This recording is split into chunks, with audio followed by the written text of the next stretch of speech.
नौकरी, मजबूरी या शौक, सीधी सादी सी रोली की शादी सिड से तय होती है। शादी के बाद तुम नौकरी करना चाहोगी? नहीं नहीं, बिल्कुल नहीं। वैसे मैं ये नहीं कहती कि नौकरी करना ठीक नहीं है, लेकिन पर्सनली मैं ये सोचती हूँ कि मैं गृहिणी बनूंगी। हाँ हाँ, क्यों नहीं। गृहिणी बनना भी आसान नहीं है। एक सफल परिवार चलाना किसी देश को चलाने जितना ही कठिन है। रोली को सिड का साथ और बात दोनों अच्छी लगती है, और फिर वो दिन भी आ जाता है जब दोनों की शादी हो जाती है। शादी के बाद ये क्या, सारा दिन किचन में कपड़े और चार दीवारों के आगे पीछे घूमती रहती है। जा बाहर निकल कर देख, कितनी स्मार्ट लगती हैं वो औरतें जो नौकरी करती है। हाँ, अच्छी तो लगती है सासू माँ, लेकिन मैं नौकरी नहीं कर सकती। मेरा मन घर के कामों में ही लगता है। अरे मेरी बेटी तो कमाती है, अपने को फिट भी रखती है और सास को भी खूब शॉपिंग करवाती है। अच्छी बात है ना सासू माँ। मैं तो जो है उसी में संतोष मान लेती हूँ। बरकत होनी होगी तो इसी में भी हो जाएगी। ये बोलकर रोली चली जाती है। एक दिन सास की सहेली घर आती है, जहाँ रोली उन्हें चाय के साथ कई तरह के पकवान बनाकर खिलाती है। अरे वाह, तेरी बहू तो बहुत गुणी है। कितना सब बनाकर ले आई। मेरी वाली तो ऑफिस से आकर 2 रोटी ही सेक दे तो समझो एहसान कर दिया। अरे ऐसा ना बोल। तेरे घर में 2 कार, 4 मंजिला मकान, और तेरे लिए जो वो अपने पैसे से साड़ी लाती है वो भी तो कितनी कीमती होती है। अरे मेरी वाली तो बस सारा दिन इन्हीं 2 कमरों को ताजमहल बनाने में लगी रहती है। सहेली चली जाती है। कुछ समय बाद रोली को एक सुंदर सी बेटी होती है। अरे क्या सारा दिन उस बच्चे में लगी रहती है। माँ, मुझे ना 1 मिनट भी छोड़ने का मन नहीं करता। देखिए ना, कितनी प्यारी है। मैं ना इस हर पल को एंजॉय करना चाहती हूँ। अरे हाँ हाँ, हमने भी बच्चे पाले हैं। हम भी जानते हैं कि कितने प्यारे होते हैं, और अपने बच्चे को बढ़ता हुआ देखना कितना अच्छा लगता है। लेकिन एक दिन अचानक और रोली, एक बहुत बड़ी घटना हो गई। एक शॉर्ट सर्किट से पूरी दुकान जल गई। ओह, अब अब क्या कुछ समझ में नहीं आ रहा कि कैसे घर चलेगा।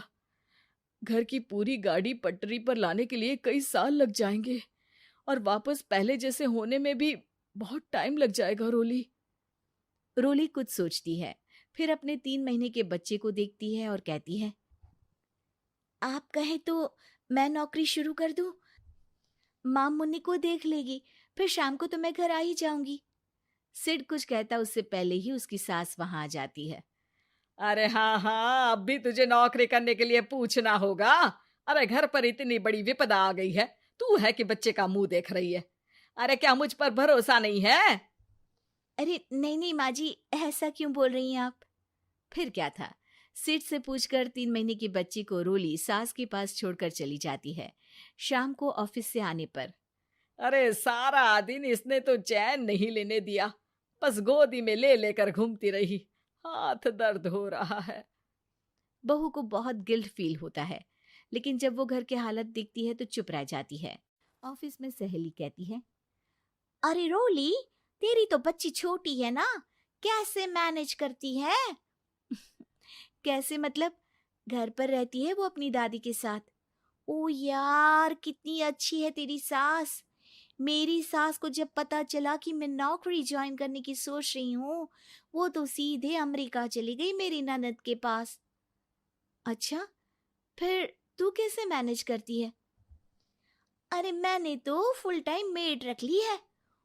ओहो, वो तो बड़ी महंगी होगी ना? हाँ यार, लेकिन कमाई भी तो हो रही है ना। यार, मैं तो कभी अपना बच्चा इनके मम्मी पापा के पास ना छोड़ू। प्यार दुलार में खराब कर देते हैं ये दादा दादी बच्चे को। नहीं नहीं, मुझे अपनी सास पर पूरा विश्वास है। जो मेरे पति को इतनी अच्छी शिक्षा के साथ बड़ा कर सकती हैं, वो मेरी बच्ची को कभी नहीं बिगाड़ेगी। खैर, रोली की इस सोच से उलट पड़ोसियों के बीच हाथ में बच्ची पकड़े रोली की सास कहती है, अरे क्या बताऊं, सारा दिन बहू बाहर रहती है। पहले अपने बच्चे पालो, फिर बच्चों के बच्चे। अरे अपना जीवन तो कुछ रहा ही नहीं। अरे नहाने भी जाती हूं ना तो इसे साथ रखती हूँ, कल को कहीं गिर गई या चोट लग गई तो बहू तो हमारी खाल उखाड़ लेगी ना। अरे ऐसा भी क्या डरना बहू से, नौकरी थोड़ी की है उसकी। अब क्या बताऊं, पढ़ी लिखी लड़कियां हैं आजकल की। चलो चलती हूँ, सब्जी बनाने का वक्त हो गया है। बच्चे आएंगे तो खाना तो बना मिले। सास ये बोलकर वहां से चली जाती है कि तभी रोली ऑफिस से घर पहुंचती है। बाहर पड़ोसियों को देखकर, नमस्ते आंटी जी, कैसी हैं आप? अरे बहुत अच्छी हूँ, लेकिन तेरी किस्मत तो सबसे अच्छी है। क्या सास पाई है, मोती दान किए होंगे तूने।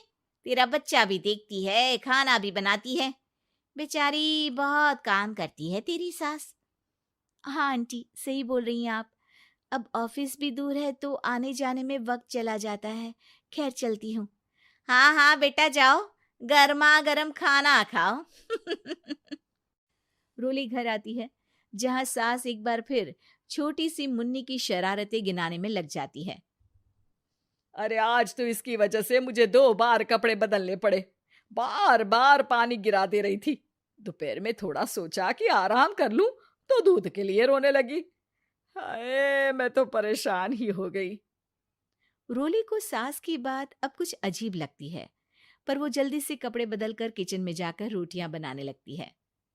सारा महीना काम करने के बाद रोली को सैलरी मिलती है। वो पैसे लेकर सीधे सास के पास जाती है।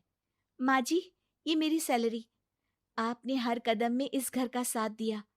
मैं नौकरी करने के पक्ष में नहीं थी। मैं तो अपने बच्ची को बढ़ता देखना चाहती थी। मैं थोड़े में भी खुशी थी।